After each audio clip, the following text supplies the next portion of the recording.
Bismillahirrahmanirrahim. Assalamualaikum warahmatullahi wabarakatuh. Perkenalkan, nama saya Ramadhani Hermawan Gusti Pratama, NIM E2018-1149. Nah, di sini saya sebagai pemateri pertama akan menjelaskan tentang pengertian sistem informasi perusahaan dan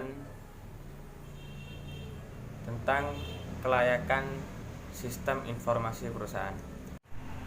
Nah, di sini pengertian sistem informasi perusahaan adalah suatu sistem berbasis komputer yang dapat melakukan semua tugas akuntansi standar bagi semua unit organisasi secara terintegrasi dan terkoordinasi.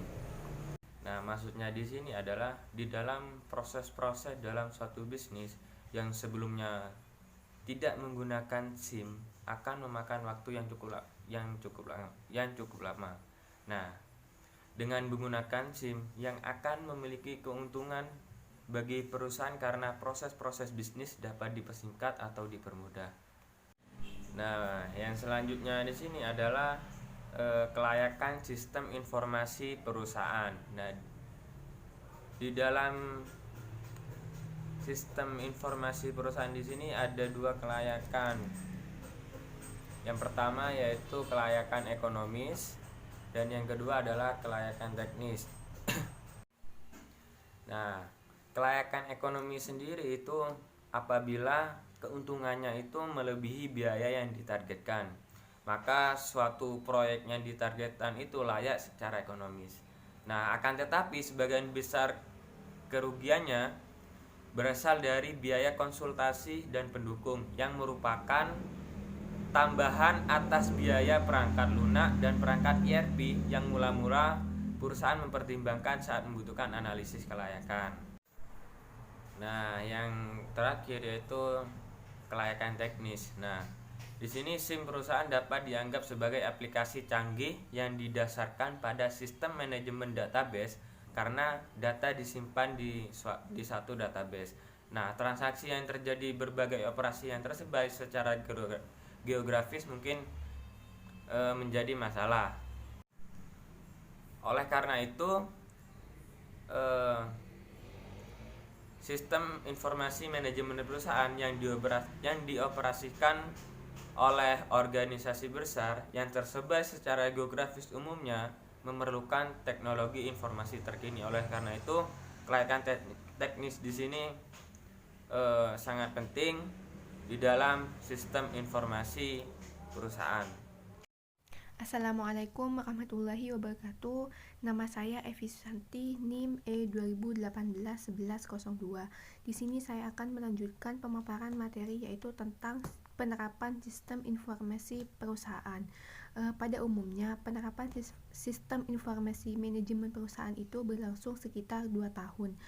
Dan penyebab periode waktu yang panjang bukan hanya menjadi kerumitan dan ruang lingkup proyek, tetapi juga keharusan untuk berurusan dengan sistem warisan, di mana sistem warisan di sini merupakan sistem yang umumnya melaksanakan proses bisnis inti perusahaan, tetapi dikembangkan bertahun-tahun lalu tidak mencakup teknologi dan metodologi terbaru.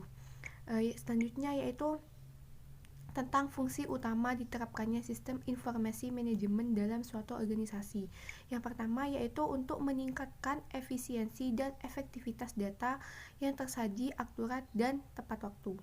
Yang kedua yaitu untuk meningkatkan kualitas sumber daya manusia karena unit sistem kerja yang terkoordinir dan sistematis. Yang ketiga yaitu untuk mempermudah pihak manajemen untuk melakukan sebuah perencanaan, pengawasan, pengarahan, dan pendelegasian kinerja kepada semua departemen yang memiliki hubungan komando atau koordinasi dengannya. Dan yang keempat yaitu untuk meningkatkan produktivitas dan penghematan biaya dalam suatu organisasi. Mungkin itu saja yang dapat saya sampaikan, kurang lebihnya mohon maaf. Assalamualaikum warahmatullahi wabarakatuh. Assalamualaikum warahmatullahi wabarakatuh. Di sini saya Siti Nurwahidatul Masfaah akan melanjutkan presentasi dari pemateri sebelumnya, yaitu tentang kegagalan sistem informasi perusahaan. Yang pertama adalah kurangnya dukungan dari pihak eksekutif atau manajemen. Dalam hal ini, pihak eksekutif perusahaan enggan untuk mempelajari sistem informasi yang baru atau mereka tidak mengerti sama sekali. Serta mereka kurang memiliki pengetahuan terhadap sistem informasi yang diterapkan oleh perusahaan. Hal ini akan menyebabkan banyak satuan kerja dalam perusahaan tidak optimal. Yang kedua ada tidak memiliki perencanaan memadai mengenai tahapan dan arahan yang harus dilakukan.